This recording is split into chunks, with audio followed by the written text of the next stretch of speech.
इस कैसेट में ब्राह्मण को व्याध शिष्टाचार के नियम सुनाता है। व्याध ने कहा, यज्ञ, दान, तप, वेद पढ़ना और सत्य पालन शिष्टाचार है। जो लोग काम, क्रोध, दंभ, लोभ, क्रूरता को त्याग कर अपने धर्म में संतुष्ट रहते हैं, उन्हें सत्पुरुष क्या कहते हैं? शिष्ट कहते हैं। हे ब्राह्मण, गुरुजनों की सेवा, सत्य पालन, क्रोधता का त्याग, दान देना, ये 4 बातें सदा शिष्टाचार गिनी जाती हैं।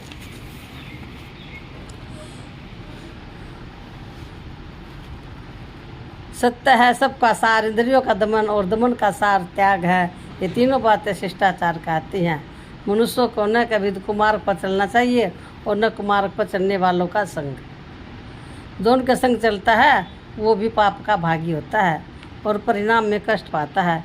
मनुष्य को यही महात्माओं के संग करना चाहिए, जो शीठ, संयमी, वेदों के अनुसार कर्म करने वाले, त्यागी, धर्मशील और सत्यपरायण है।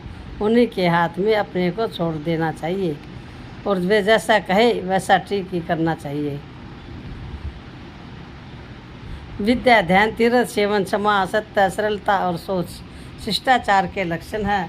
सबकी हित कामना, श्रेष्ठ स्वभाव, सत्व गुण में स्थित, उत्तम मार्ग पर चलना, दूसरों के लिए धन कमाना, दीनों पर दया करना, तप करना, हिंसा, द्वेष, निष्ठुरता, द्रोह, अभिमान और अकाम आदि का त्याग करना, ये सब शिष्ट पुरुष के लक्षण हैं।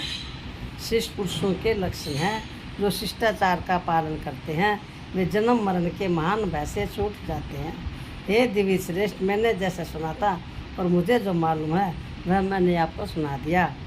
हे भगवान, सुनिए, जो किसी से ईर्ष्या नहीं करता और अपने साथ किसी किए गए उपकारों को नहीं भूलता, वह कल्याण, सुख, धर्म, अर्थ और उत्तम गति को प्राप्त करता है। इस प्रकार वह धर्मात्मा होता है। धर्मात्मा होने से उसका चित्त प्रसन्न रहता है और अपने मित्रजनों को संतुष्ट करता हुआ वह इस लोक तथा परलोक दोनों में परम आनंद को प्राप्त होता है। रूप, रस, गंध, शब्द और स्पर्श जो 5 इंद्रियों के विषय है उसके वश में हो जाते हैं, वह उसके वश में हो जाते हैं, वह उनके वश नहीं होता। वह धर्म ही फल मानना चाहिए। यह धर्म का ही फल मानना चाहिए। हे ब्राह्मण, मैं इस संसार को नाशवान मानता हूँ, सारी वासनाओं का त्याग करने की कोशिश करता हूँ, मोक्ष प्राप्त करने के लिए ही ऊपर कहे साधनों में लगा रहता हूँ। तप से बढ़कर संसार में कोई दूसरी वस्तु नहीं। उस तप की जड़ शांति और इंद्रिय दमन है, जिससे ये दोनों गुण आ जाते हैं। वह इनके द्वारा जो चाहे प्राप्त कर सकता है।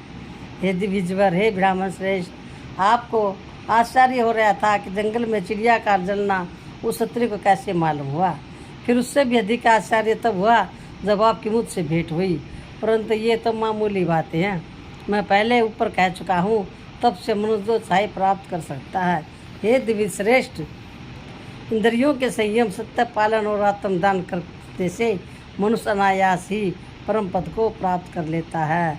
हे ब्राह्मण, हे भरतशील, इंद्रिय क्या है, उनका दमन किस प्रकार करना चाहिए, दमन का फल क्या है और वह फल मनुष्य किस प्रकार पाता है, इन सब के तत्व को मैं जानना चाहता हूँ। कृपा कर मुझे कहिए। हे व्याध ने कहा, हे ब्राह्मण, किसी भी वस्तु का ज्ञान प्राप्त करने के लिए पहले ही मनुष्य का मन उधर झुकता है। उस वस्तु का ज्ञान हो जाने पर मनुष्य उसे पाने की इच्छा करता है और न मिलने पर उसे क्रोध आता है। इच्छित वस्तु को प्राप्त करने के लिए वह यत्न और महान कर्म प्रारंभ करता है, जिस रूप तथा गंध की उसे, ये जो मैंने लिखा बोला था पहले, हे दिव्य श्रेष्ठ, ये वो बोला है ब्राह्मण व्याध को।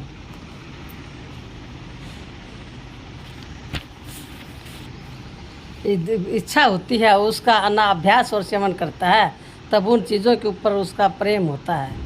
जो चीज़ें उससे विशुद्ध होती हैं उससे द्वेष होता है। वस्तु की प्राप्ति होने पर लाभ होता है, लोभ होता है और लोभ से मोह होता है। जब मनुष्य लोभ, मोह, राग, द्वेष के वशीभूत हो जाता है तब उसकी बुद्धि धर्म से हटकर पाप में फंस जाती है। राग, द्वेष से प्रेरित होकर वह 3 प्रकार का धर्म करता है। वह पाप की बात सोचता है, पाप की बात कहता है और पाप कर्म करता है। पाप कर्म करता हुआ मनुष्य इस लोक में दुख पाता है और परलोक में नष्ट हो जाता है। जो पाप आत्मा है उनकी यही दशा होती है। अब धर्म से जो लाभ होते हैं उनको सुनो।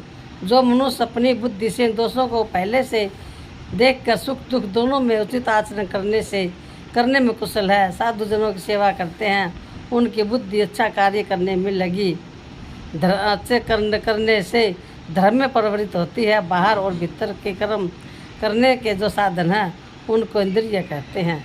उन्हें अस द्विष विधियों से हटाकर सद्विषयों में लगाना ही उनका निग्रह करना है।